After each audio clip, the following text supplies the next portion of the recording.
Capítulo 3: Adquira confiança e destrua o medo.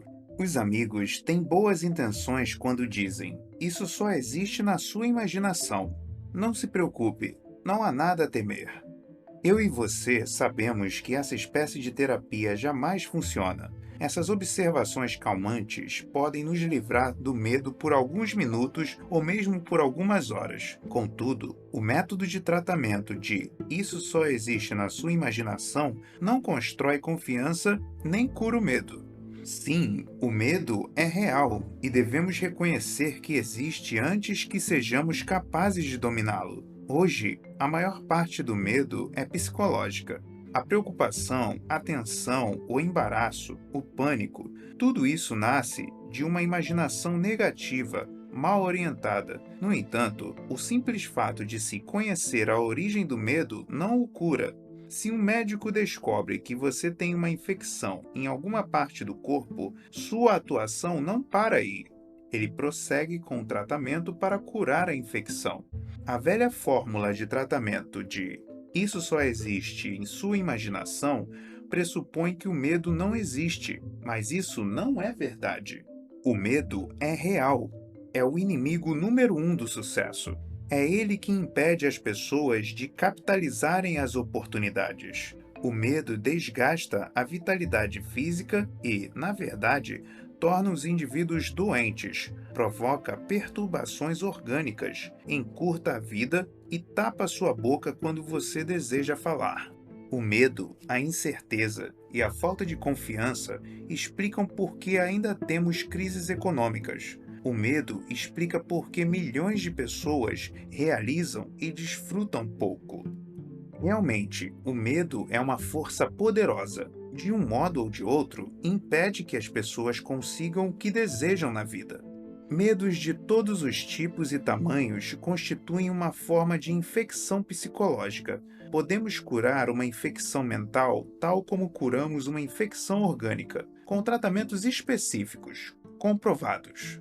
Em primeiro lugar, como parte da preparação para o tratamento, condicione-se com esse fato: toda confiança é adquirida, desenvolvida. Ninguém nasce com ela. As pessoas que você vê irradiando confiança, que dominaram as preocupações, que se sentem à vontade em qualquer lugar ou tempo, adquiriram a confiança pouco a pouco. Você também pode fazê-lo. Este capítulo vai lhe mostrar como. Durante a Segunda Guerra Mundial, a Marinha resolveu certificar-se de que todos os seus novos recrutas sabiam nadar ou eram capazes de aprender, na pressuposição de que, um dia, o domínio da natação pudesse salvar suas vidas no mar. Os recrutas que não sabiam nadar foram submetidos a aulas de natação, assisti a muitos treinamentos. De modo geral, era divertido ver os jovens cheios de saúde, aterrorizados com alguns metros de água de profundidade. Lembro-me de que um dos exercícios exigia que um novo marinheiro pulasse, não mergulhasse, de um trampolim situado a 2 metros de altura, dentro de uma piscina com quase 3 metros de água, enquanto meia dúzia de exímios nadadores permaneciam por perto. Num sentido mais profundo, o espetáculo foi triste. O medo que aqueles homens demonstravam era real e, no entanto, tudo o que havia entre eles e o domínio do medo que sentiam era um mergulho na água lá embaixo. Em mais de uma ocasião, vi jovens acidentalmente empurrados da plataforma. Resultado: medo dominado. Esse incidente, familiar a milhares de ex-marujos, serve para ilustrar um ponto: a ação cura o medo.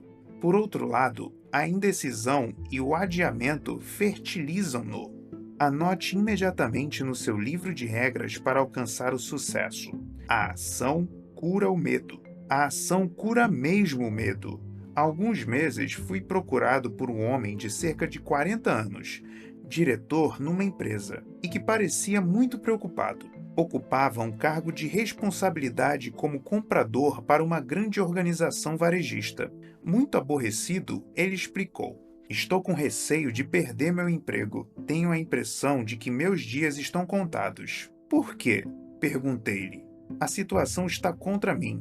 Os números das vendas em meu departamento diminuíram 7% em relação ao ano passado. Isso é muito ruim, especialmente se considerarmos que o total das vendas da loja aumentou em 6%. Recentemente, tomei uma porção de decisões pouco acertadas e fui advertido várias vezes pelo gerente por não acompanhar o progresso da empresa. Nunca me senti assim antes, continuou ele. Perdi o pulso e isso está evidente. Meu assistente e meus vendedores sentem-no. É claro que os outros executivos percebem que estou decaindo. Outro dia, quando parte da linha de minhas mercadorias ia ser colocada em seu departamento, um dos encarregados de compras chegou mesmo a sugerir uma reunião dos executivos de vendas, dizendo que aquilo renderia dinheiro para a loja. É como estar se afogando diante de uma multidão de espectadores que se limitam a esperar que você afunde de uma vez. O executivo continuou a falar, expondo mais detalhes. Finalmente interrompi-o, perguntando: "E o que você está pensando em fazer? O que está tentando fazer para corrigir essa situação?" "Bem, não creio que eu possa fazer muita coisa, mas espero pelo melhor." Sobre tal comentário, indaguei. Francamente falando, há esperança? E depois de uma pausa, fiz-lhe outra pergunta: "Por que não agir para sustentar sua esperança?" "Continue", disse ele. "Bem, há dois tipos de ação que parecem adaptar-se ao caso. Primeiro, comece hoje mesmo a aumentar os números das vendas. Temos de encarar os fatos. Há uma razão para que suas vendas estejam decaindo. Encontre-a. Talvez você necessite de uma promoção para se livrar da sua mercadoria encalhada, de modo a poder comprar um novo estoque. Talvez você possa rearrumar seus mostruários. Talvez seus vendedores precisam de mais entusiasmo. Não posso precisar o que aumentará o volume de suas vendas, mas algo há de ser feito. E talvez fosse indicado você falar em particular com o gerente de mercadorias. É possível que ele esteja a ponto de despedi-lo, mas conversar com ele e pedir conselhos certamente vai lhe dar mais um pouco de tempo para organizar as coisas. Enquanto a alta administração sentir que há uma chance de você encontrar uma solução, considerará que sua dispensa sairá muito caro para a loja. E continuei. Depois, ponha seus assistentes para trabalhar. Deixe de agir como um homem que está se afogando. Faça todos saberem que você ainda está vivo. A coragem voltou a seus olhos. Depois ele indagou.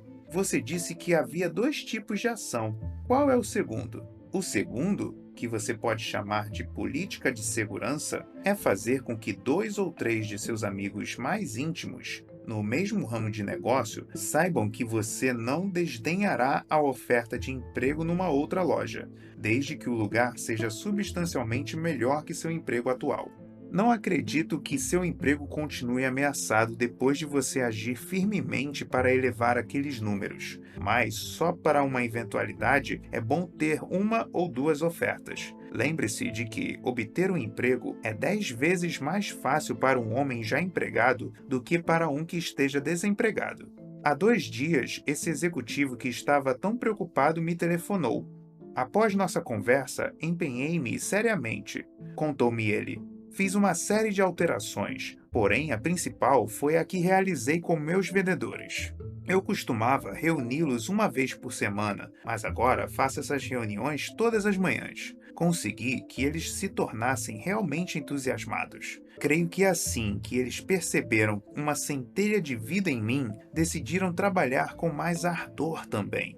Estavam apenas esperando por mim para que as coisas voltassem a funcionar. Agora, tudo está se encaminhando muito bem. Na última semana, as vendas foram muito superiores às do mesmo período do ano passado e estão muito melhores do que a média total do estabelecimento. "Ah", continuou ele, "ainda quero lhe contar mais outras boas novas. Desde que conversamos da última vez, recebi 2 ofertas de emprego. Claro que fiquei muito satisfeito, mas não as aceitei, pois tudo agora vai muito bem por aqui novamente." Quando nos encontramos diante de um problema difícil, permanecemos atolados até que comecemos a agir. A esperança já é um bom começo, mas é necessário agir para que se obtenha a vitória. Ponha em funcionamento o princípio da ação. Da próxima vez que você sentir um medo muito grande, contenha-se. Depois, procure responder à pergunta: o que devo fazer para dominar meu medo? Isole o medo. Depois haja adequadamente.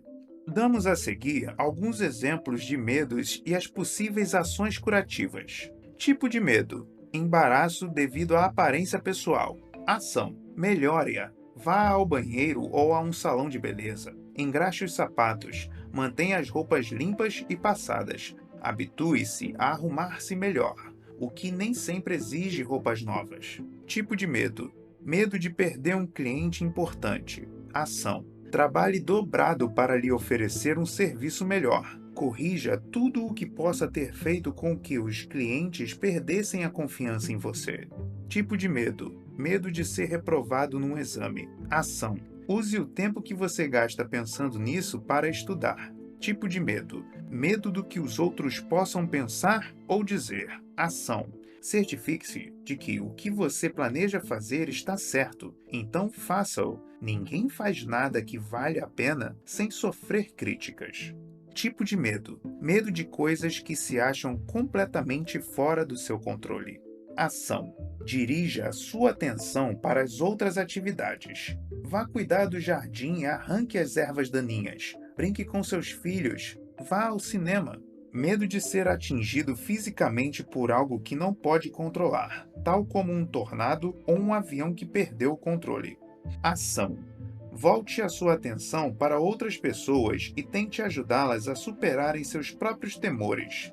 Reze. Tipo de medo: medo de fazer um investimento ou de comprar uma casa. Ação: analise todos os fatores. Depois, tome uma decisão e firme-se nela. Confie em seu próprio julgamento. Tipo de medo: medo de outras pessoas. Ação: encare-as do ponto de vista adequado. Lembre-se de que uma outra pessoa nada mais é do que um ser humano muitíssimo semelhante a você. Utilize o seguinte processo de 2 passos para curar o medo e adquirir confiança. 1. Isole seu medo. Dê a ele sua devida proporção. Determine com exatidão de que é que você tem medo. 2. Em seguida, entre em ação. Para cada tipo de medo, existe um tipo de ação. E lembre-se de que a hesitação apenas aumenta, engrandece o medo. Haja prontamente e de maneira decidida.